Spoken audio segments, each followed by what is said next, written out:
Bonjour à toutes et tous. Dans cette nouvelle vidéo, je vais aborder un sujet sur lequel vous me questionnez souvent. Et c'est d'ailleurs bien normal, car il s'agit tout simplement de quelles sont les perspectives et les débouchés du marché du drone professionnel, en France du moins.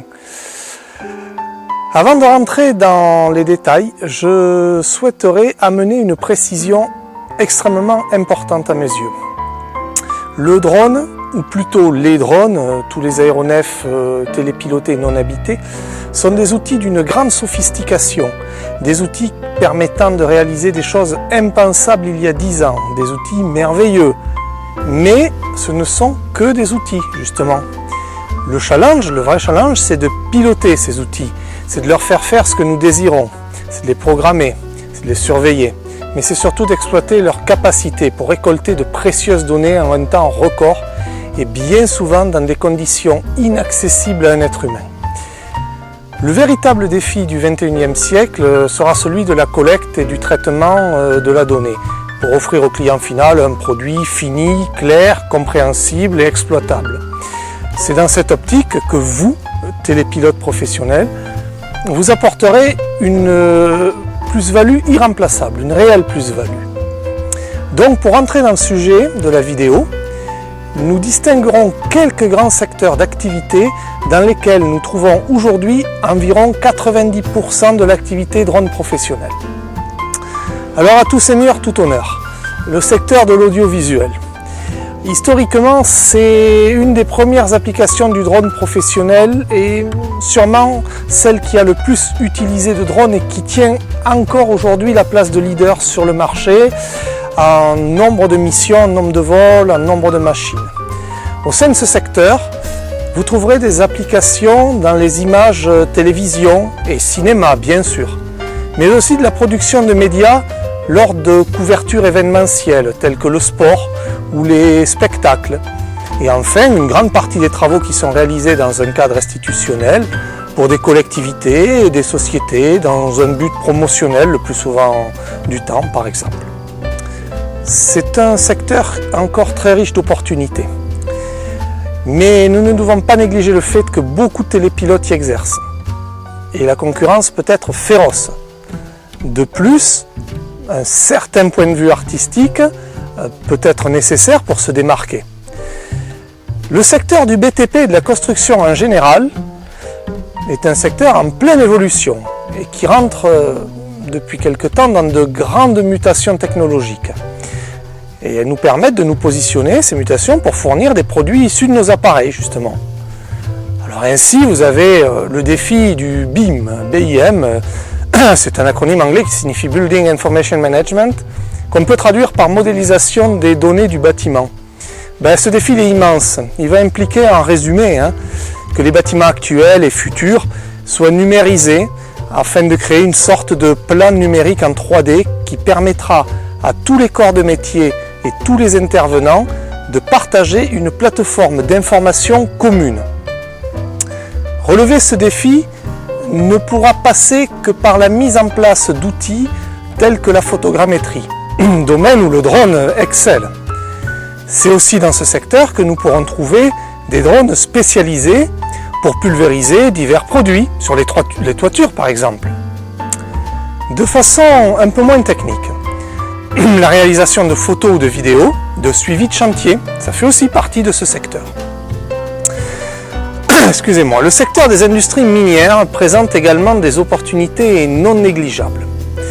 Que ce soit pour faire des relevés sur les sites de dépôt, dans le but de quantifier des volumes de stock par exemple, ou bien de réaliser des opérations d'arpentage.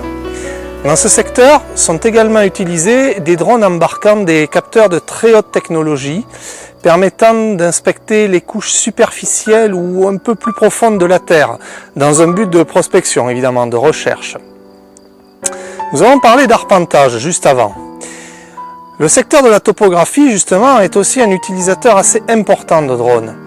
Les métiers de géomètre et de topographe sont aussi en pleine évolution, liés au métier du bâtiment la plupart du temps, sont en pleine évolution technologique. Ces évolutions, telles les drones, leur apportent un réel avantage concurrentiel et de telles possibilités techniques qu'elles ne peuvent plus être négligées aujourd'hui.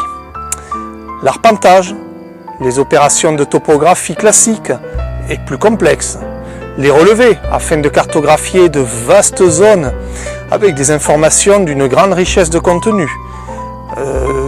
Sont des travaux dans lesquels le drone est d'une utilité incontestable. Il y a trouvé vraiment sa place. C'est aussi le domaine principal de la photogrammétrie. J'en ai déjà parlé, j'en reparlerai. Cette discipline qui permet de restituer en 3D des environnements photographiés en 2D. Les outils que nous utilisons dans toute la chaîne de traitement, du drone jusqu'au rendu final, ils nous permettent d'apporter une précision propre à satisfaire les standards exigeants de ces métiers. Alors vient ensuite le secteur de la thermographie, plus méconnu, un peu moins développé, dans lequel nos outils nous permettront d'effectuer des inspections rapides et précises pour déceler les pertes thermiques, par exemple, ou les infiltrations d'humidité dans le bâti. Nous interviendrons également dans le domaine de la production d'électricité, des panneaux photovoltaïques notamment, en décelant rapidement des panneaux présentant des défauts, mais aussi dans des milieux industriels, pour détecter des fluides ou des surchauffes sur certains équipements, sur certaines canalisations. En marge de ce secteur, nous pouvons aussi parler de la recherche de personnes, activité qui fait appel aux moyens thermographiques. Un secteur très prometteur aujourd'hui est celui de l'agriculture. Et des thèmes connexes, tels que la sylviculture, l'aménagement des territoires naturels.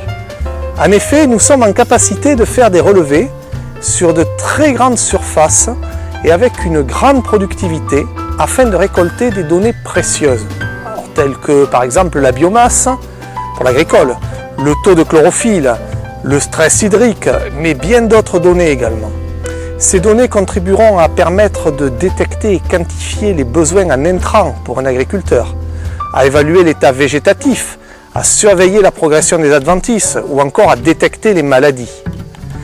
En sylviculture, les possibilités de reconnaissance et de recensement des essences présentes ne représentent qu'une petite partie des possibilités offertes par nos outils.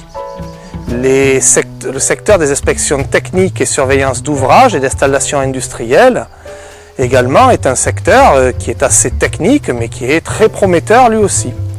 Alors, il s'agit essentiellement d'aller prendre des images en des endroits où l'homme ne peut aller aisément et sans risque surtout.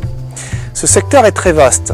Il va de la surveillance d'installations de grande importance, où nous perdrions trop de temps à envoyer un ou des hommes, tels des barrages, des usines.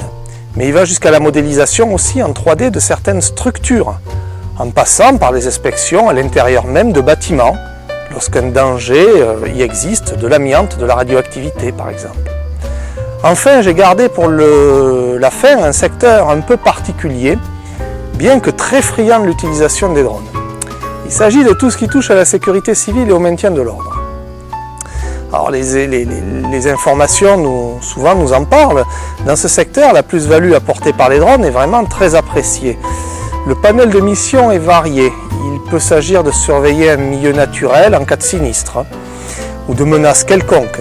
Je pense aux sites d'incendie de forêt ou aussi d'avalanche par exemple.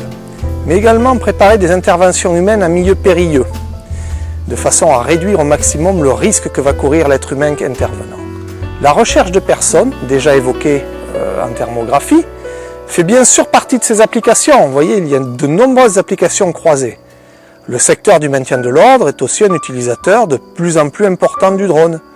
Les missions de surveillance aérienne de certains sites ou des missions de prévention et de dissuasion sont régulièrement menées avec des drones. On le voit aussi dans les actualités. Dans ce secteur également, les techniques de photogrammétrie peuvent se montrer fort utiles.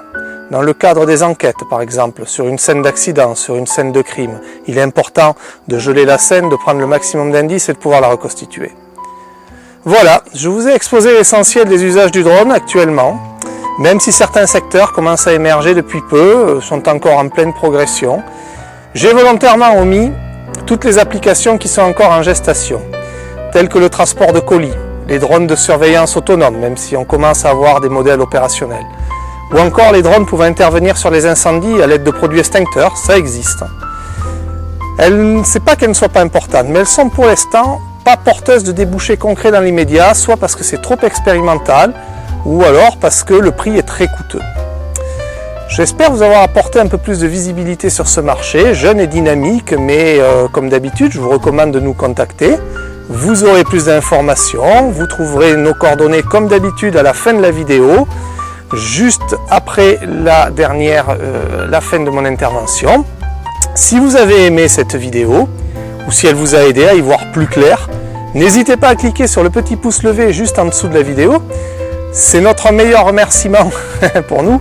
Et si vous souhaitez nous suivre et découvrir régulièrement nos nouvelles vidéos qui seront mises en ligne régulièrement, abonnez-vous tout simplement à la chaîne SAS Flying Manta. En espérant vous rencontrer prochainement au sein de notre centre, je vous souhaite une agréable journée et je vous remercie de votre attention.